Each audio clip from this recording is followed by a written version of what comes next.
2026 ఆంగ్ల నూతన సంవత్సరంలో ధనుస్సు రాశిలో జన్మించిన వాళ్ళు గ్రహాలు తొందరగా యోగించాలన్నా, అదృష్టము ఐశ్వర్యము కలగాలన్నా ఎటువంటి సులభమైన ప్రత్యేకమైన పరిహారాలు పాటించాలో నేటి శుభం లాభం అనే శీర్షికన పరిశీలిద్దాం. ప్రధానంగా 2026 ఆంగ్ల నూతన సంవత్సరంలో ధనుస్సు రాశి వాళ్ళకి 7 నెలల పాటు గురుబలం అద్భుతంగా ఉంది. జనవరి 1వ తేదీ నుంచి జూన్ 2వ తేదీ వరకు గురుబలం అద్భుతంగా ఉంది. మళ్ళీ నవంబర్ డిసెంబర్ నెలల్లో గురుబలం అద్భుతంగా ఉంది. జూన్ 2వ తేదీ నుంచి అక్టోబర్ 31 వరకు మాత్రమే గురుబలం లేదు. ఆ సమయంలో మాత్రం ధనుస్సు రాశి వాళ్ళకి ఖర్చులు ఎక్కువగా అయ్యే సూచనలు ఉన్నాయి. వృత్తిపరంగా ఎక్కువ కష్టపడితే తక్కువ ఫలితం పొందే సూచనలు ఉన్నాయి. వృత్తిపరంగా కానీ ధనపరంగా కానీ జూన్ 2 నుంచి అక్టోబర్ 31 మధ్యలో గురువిచ్చే వ్యతిరేక ఫలితాలు అధిగమించాలంటే గురువారం పూట దక్షిణామూర్తి ఆలయ దర్శనం చేసుకోవాలి. దక్షిణామూర్తి ఆలయానికి వెళ్ళటం వీలు కాని వాళ్ళు గృహంలోనే దక్షిణామూర్తి చిత్రపటం దగ్గర ప్రమిదలో ఆవు నెయ్యి పోసి 3 ఒత్తులు వేసి దీపాన్ని వెలిగించి పసుపచ్చటి చామంతి పూలు, తెల్లటి పుష్పాలు దక్షిణామూర్తి చిత్రపటానికి అలంకరణ చేయాలి. అలాగే శ్రీ భగవతే జ్ఞానశక్త్యావతారాయ దక్షిణామూర్తయే నమః అనే మంత్రాన్ని జూన్ 2 నుంచి అక్టోబర్ 31 మధ్యలో వచ్చే గురువారాలు 21 సార్లు చదవాలి. అలా చేస్తే ఆ సమయంలో గురుబలం పెరుగుతుంది. ఆర్థిక పరంగా వృత్తిపరంగా ఉన్న సమస్యలు అధిగమించవచ్చు. అయితే ధనుస్సు రాశి వాళ్ళకి 2026 మొత్తం కూడా శని బలం లేదు. అర్ధాష్టమ శని దోషం నడుస్తుంది.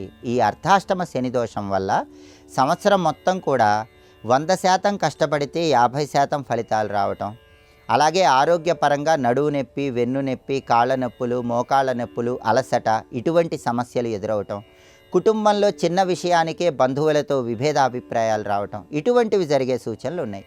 అర్ధాష్టమ రాహుదోషాన్ని తొలగింపజేసుకోవటానికి ధనుస్సు రాశి వాళ్ళు శనివారం పూట నల్ల నువ్వులు కలిపిన నీళ్లతో శివాభిషేకం చేసుకోండి, లేదా నల్ల నువ్వులు కలిపిన ఆవు పాలతో శివాభిషేకం చేసుకోండి. అలా చేస్తే అర్ధాష్టమ శని దోషం మొత్తం తొలగిపోయి ఆరోగ్య సమస్యలు, కుటుంబ సమస్యలు, ఆర్థిక సమస్యలు వీటన్నిటి నుంచి బయటపడవచ్చు. అలాగే ధనుస్సు రాశి వాళ్ళు అర్ధాష్టమ శని దోషం సంపూర్ణంగా పోగొట్టుకోవాలంటే 2026లో వచ్చే శనివారాలు పంచముఖ ఆంజనేయ స్వామి ఆలయానికి వెళ్ళి 41 ప్రదక్షిణలు చేయండి. అలా కనీసం 4 శనివారాలు పంచముఖ ఆంజనేయ స్వామికి 41 ప్రదక్షిణలు చేస్తే అర్ధాష్టమ శని దోషం నుంచి సులభంగా బయటపడవచ్చు. శనిచ్చే వ్యతిరేక ఫలితాలన్నీ తొలగింపజేసుకోవచ్చు. ధనుస్సు రాశి వాళ్ళకి 2026 మొత్తం సంవత్సరాంతం వరకు డిసెంబర్ 5 వరకు రాహు అద్భుతంగా యోగిస్తున్నాడు. రాహు 3వ స్థానంలో, తృతీయంలో విశేషంగా యోగిస్తున్నాడు. దానివల్ల సోదరుల యొక్క సహాయ సహకారాలు లభిస్తాయి. సోదరుల యొక్క సహాయ సహకారాల వల్ల భూములు, గృహాలు, స్థలాలు, పొలాలు ఇలాంటివి కొనుగోలు చేసే అవకాశం ఉంది. విదేశీయాన ప్రయత్నాలు విజయవంతమవుతాయి. విదేశాలకు వెళ్ళి చదువుకోవటం, అక్కడ ఉద్యోగాలు చేసుకోవటం, అక్కడ ధనాన్ని సంపాదించటం వీటన్నిటికీ కూడా 3వ స్థానంలో రాహు ధనుస్సు రాశికి విశేషంగా యోగిస్తాడు. కాబట్టి రాహువుకు సంబంధించి ఎలాంటి పరిహారాలు పాటించాల్సిన అవసరం లేదు. అయితే ధనుస్సు రాశి వాళ్ళకి కేతువు 2026లో డిసెంబర్ 5 వరకు అంటే సంవత్సరాంతం వరకు 9వ స్థానంలో వ్యతిరేక ఫలితాలు ఇస్తున్నాడు. భాగ్యస్థానం 9వ స్థానంలో కేతువు వ్యతిరేకంగా ఉండటం వల్ల ధనుస్సు రాశి వాళ్ళకి ఆకస్మికంగా రావాల్సిన అదృష్టం త్రుటిలో జారిపోతూ ఉంటుంది.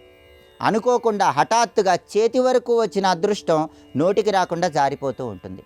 ఈ సమస్య నుంచి బయటపడటానికి, చేతి వరకు వచ్చిన అదృష్టాన్ని చేజేతులా అందిపుచ్చుకోవటానికి ధనుస్సు రాశి వాళ్ళు మంగళవారం పూట గణపతి ఆలయ దర్శనం చేయాలి.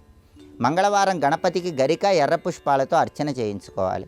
అలా 7 మంగళవారాలు చేసినట్లయితే భాగ్యస్థానంలో 9వ స్థానంలో కేతువిచ్చే వ్యతిరేక ఫలితాలు తొలగిపోయి ఆకస్మికంగా వచ్చే సమస్యల నుంచి బయటపడవచ్చు, అదృష్టాన్ని అందిపుచ్చుకోవచ్చు.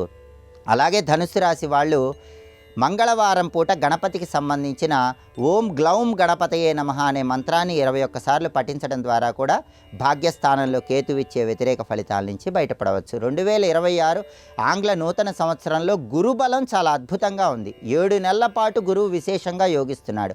కేవలం 5 నెలలు మాత్రమే ధనుసు రాశికి గురువు యోగించటం లేదు. ఆ సమయంలో గురుబలానికి పరిహారాలు చేసుకుంటే అద్భుత ఫలితాలు కలుగుతాయి. సంవత్సరం మొత్తం రాహువు యోగిస్తున్నాడు.